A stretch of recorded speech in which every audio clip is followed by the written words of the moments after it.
Apple closing iPhone security gap used by law enforcement file. In this July 28, 2016 file photo, the Apple logo is shown on a sign hanging in front of a new Apple store, in the Williamsburg section in the Brooklyn borough of New York. Apple is closing a security gap that allowed outsiders to pry personal information from locked iPhones without a password, a change that would thwart law enforcement agencies that exploited the vulnerability to collect evidence in criminal investigations.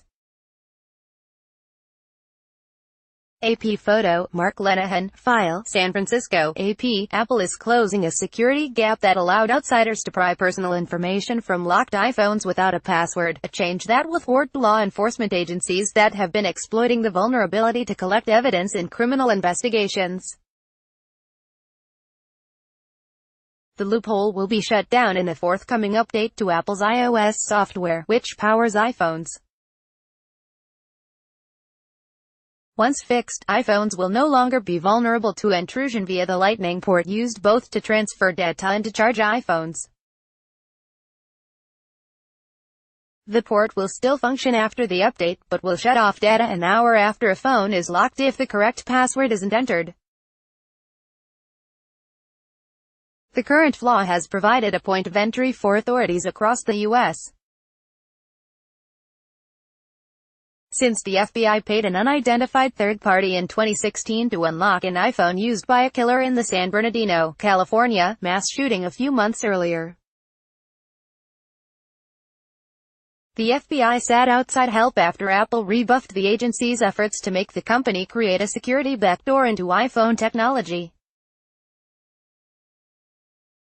Apple's refusal to cooperate with the FBI at the time became a political hot potato, pitting the rights of its customers against the broader interests of public safety. While waging his successful 2016 campaign, President Donald Trump ripped Apple for denying FBI access to the San Bernardino killer's locked iPhone. In a Wednesday statement, Apple framed its decision to tighten iPhone security even further as part of its crusade to protect the highly personal information that its customers store on their phones.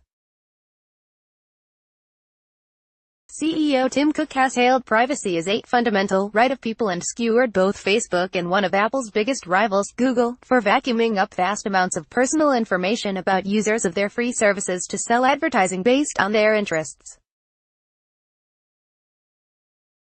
During Apple's 2016 battle with the FBI, he called the FBI's effort to make the company alter its software a dangerous precedent in an open letter. "We're constantly strengthening the security protections in every Apple product to help customers defend against hackers, identity thieves and intrusions into their personal data," Apple said.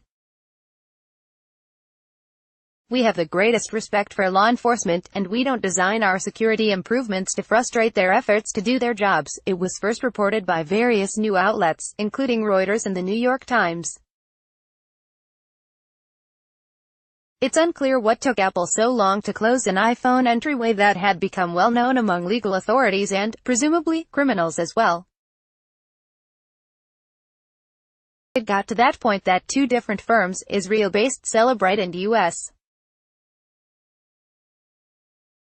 startup Grayshift, began to sell their services to law enforcement agencies trying to hack into locked iPhones, according to media reports. Grayshift, founded by a former Apple engineer, even markets a $15,000 device designed to help police to exploit the security hole in the iPhone's current software. Copyright 2018 The Associated Press. All rights reserved. This material may not be published, broadcast, written or redistributed.